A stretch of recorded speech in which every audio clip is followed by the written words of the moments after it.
ऋग्वैदिक कालीन राज व्यवस्था को देखा जाए तो यह एक कबीलाई व्यवस्था पर आधारित शासन व्यवस्था थी, जिसमें कबीले आपस में लड़ते रहते थे। युद्ध की प्रधानता थी और सैन्य शक्ति को प्रमुख स्थान प्राप्त था। कबीले के राजा को गोप्ता कहा जाता था। इस काल में राजपद आनुवंशिक हो चुका था। राजनीतिक संरचना में सबसे छोटी इकाई कुल या परिवार थी, जिसका प्रधान कुलप होता था। ग्राम, विश और जन इससे ऊपर की इकाई थी। विश कई ग्रामों का समूह होता था। इसका प्रधान विशपति कहलाता था। अनेक विषों का समूह जन होता था। जन के अधिपति को जनपति या राजा कहा जाता था।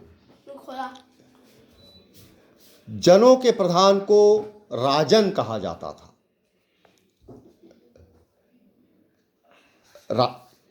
सभा और समिति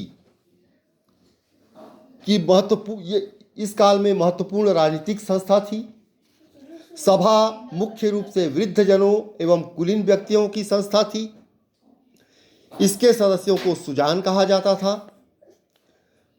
समिति कबीलों की आम सभा थी, जिसके प्रमुख को ईशान कहा जाता था और यह राजा की नियुक्ति, पदच्युति करने के साथ उस पर नियंत्रण भी रखती थी। इस प्रकार ईशान एक शक्तिशाली राजनीतिक संस्था थी। सभा एवं समिति के द्वारा राजा को सलाह प्रदान की जाती थी। इसके अलावा एक अन्य संस्था थी विदत, जिसमें लूटी गई वस्तुओं का बंटवारा होता था। राजा भूमि का स्वामी नहीं होता था। भूस्वामित्व जनता के पास था और इस काल में नियमित रूप से कर संग्रहण अथवा राजस्व व्यवस्था नहीं थी, अपितु जनता के द्वारा स्वेच्छा से राजा को भेंट दिया जाता था, जिसे बलि का नाम दिया गया है। और इस भेंट के बदले में राजा प्रजा को सुरक्षा की जिम्मेदारी लेता था, सुरक्षा का आश्वासन देता था। वह उसकी सुरक्षा के लिए जिम्मेदार था, उत्तरदायी था। राजा के पास कोई नियमित या स्थायी सेना नहीं होती थी। वह युद्ध में अपने कबायली टोलियों पर निर्भर रहता था। इन कबायली टोलियों को व्रात, गण, ग्राम और सर्द नाम से जाना जाता था।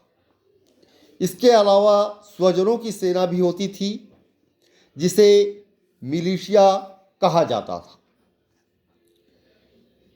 राजा कबीले का संरक्षक था, प्रमुख था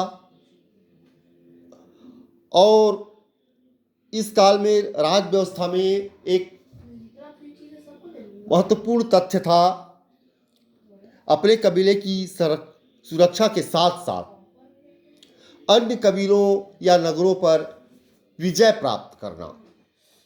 इस प्रकार से एक विस्तारीकरण की एक प्रक्रिया होती थी। इस युग में राजतंत्रात्मक एवं गणतंत्रात्मक दोनों ही प्रकार के शासन व्यवस्था प्रचलित थी, जिसमें राजा का प्रमुख कार्य कबीले की सुरक्षा सुनिश्चित करना होता था। राजा के कार्य में सहयोग देने के लिए कुछ अधिकारी होते थे। सबसे महत्वपूर्ण अधिकारी पुरोहित होता था, क्योंकि इस युग में धर्म, कर्म, आडंबर की प्रधानता थी। पुरोहित के द्वारा राजा अपने धार्मिक कर्तव्यों का निर्वहन करता था, धार्मिक कर्तव्यों का पालन करता था। पुरोहित का स्थान सबसे महत्वपूर्ण था। पुरोहित के पश्चात सेनानी का स्थान आता था। इसके अलावा कुछ अन्य पद भी थे, जैसे चरागाह का प्रधान व्राजपति तथा लड़ाकू दलों के प्रधान को ग्रामणी कहा जाता था। इस प्रकार एक